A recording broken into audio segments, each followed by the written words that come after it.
Welcome to Hope Street. My name is Dylan. And my name's Alan, and this is us building our dream shoe business To inspire you to follow your dreams. What's going on, guys? This is Dylan, and I'm in my gym, K Sports Performance, here in San Antonio, Texas.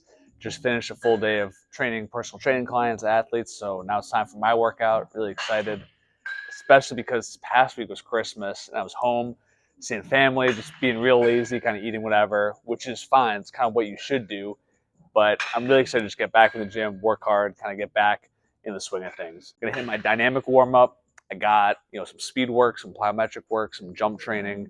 Then I'll do more strength training, hypertrophy, stuff like that. And I think it'd be a good concept to talk about, training for athletics versus aesthetics, right? There's a lot of people that train to become a better football player, better basketball player, perform better, feel healthier, where some people train just to purely look good, and that's fine too.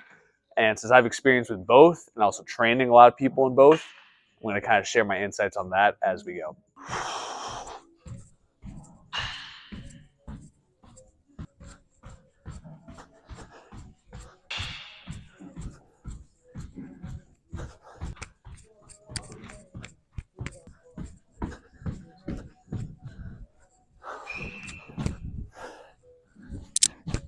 So I got 10-yard sprints to start. I'm going to run as fast as I can from that timing gate through that last timing gate, and then it's going to be tracked and stored on the iPad. So it tracks it to the exact second, which is pretty cool. And again, I'm not a competing athlete. Like, I'm 28. I played hockey when I was way younger. I still like to train like an athlete though, because I want to feel loose, explosive. I want to have pop. I don't want to feel stiff and robotic, which I felt in the past from just doing heavy lifting machines, so stiff. And when I go out to pick up basketball, to play tennis, play golf, I'm like a robot and I can't move, and I get little weird tweaks and strains. But when you do stuff like sprints and jumps, you're getting all this, staying loose, you're getting all this pop in a way that you just can't get from traditional weightlifting.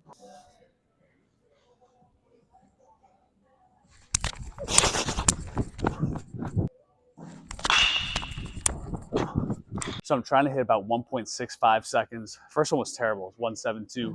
I stood up too fast. Should have stayed lower. Landed at 1.67. So I'm definitely trending in the right direction. Got 2 more reps here. See what happens.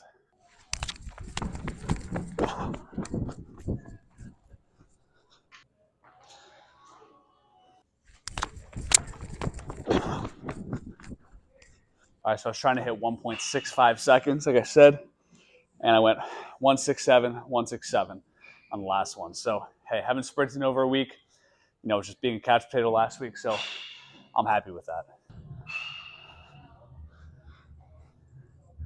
From doing all the sprint training, plyometrics, like I'm about to box jumps, it's also really good at increasing your central nervous system.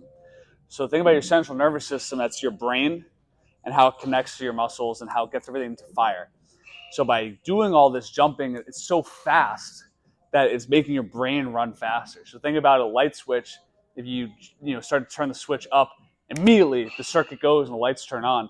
That's what sprinting and jumping does to your body. So when I go back to heavy lifting, my strength has gone up a lot just from doing stuff like this, because it makes me fire faster. Whereas if you don't do fast training at all, your central nervous system, it's hard for it to just fire faster because it has no reason to. Again, that's just what I've noticed from training my athletes, myself. Faster central nervous system will carry over to your strength training as well.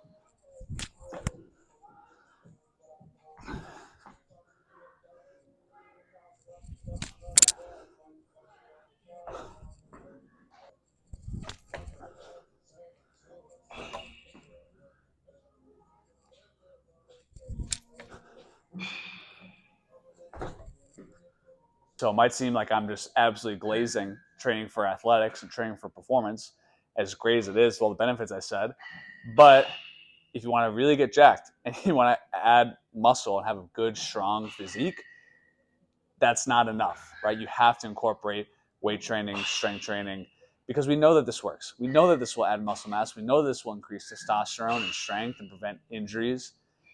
This needs to be a part of the equation as well, which is why all my workouts incorporate both sides, athletics and aesthetics, as well as all the athletes that I train.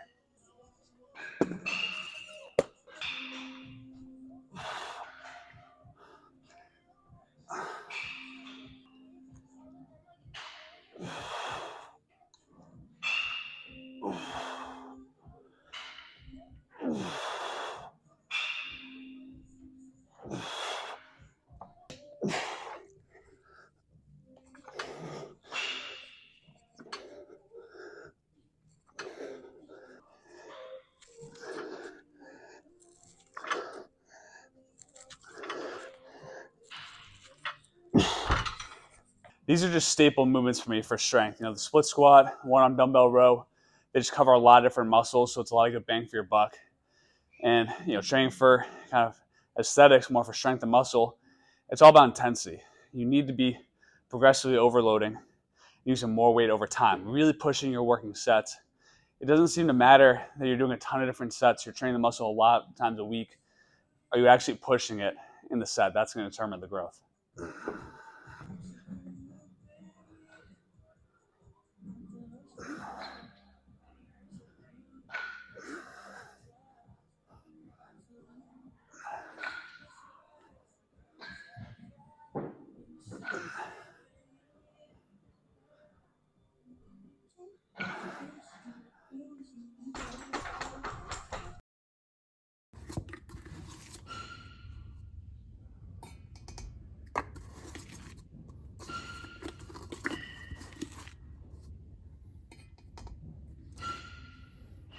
Workout was great. Finished with more strength work, did barbell military press, which has been awesome for my shoulder growth lately, and then Nordic leg curls, which I'm going to talk about more in another video, because Nordic hamstring curls, Nordic leg curls, awesome for size and the hamstring and speed. But like I was saying, a lot of pros, a lot of not cons, but there's definitely some different schools of thought with training more for athletics versus for aesthetics. And there's no blanket answer, right? If you're a D1 basketball commit, you need to incorporate athletic training. There's no way around it.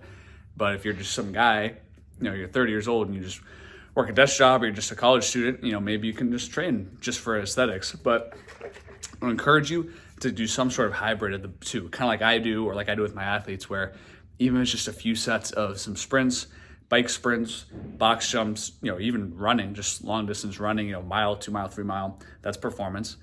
And then obviously your strength training, your hypertrophy work, your powerlifting, bodybuilding methods is going to be really good for adding muscle size and strength. So there's definitely a combination of the two that exists.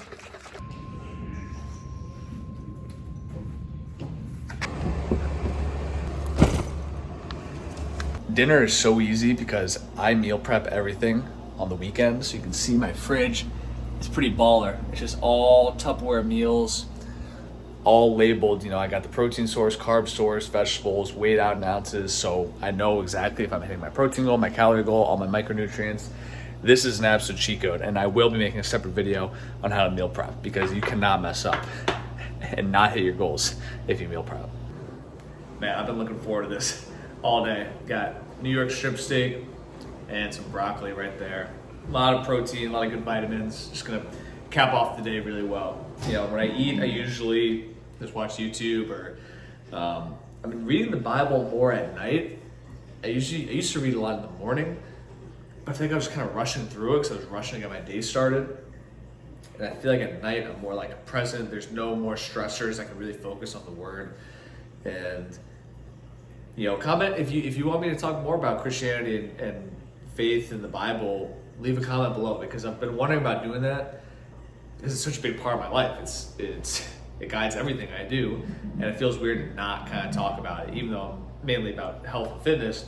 I want to talk about that too. So comment if you want to hear more about that. Otherwise, if you watched till the end, thanks for watching. Hope you learned something, and have a good one.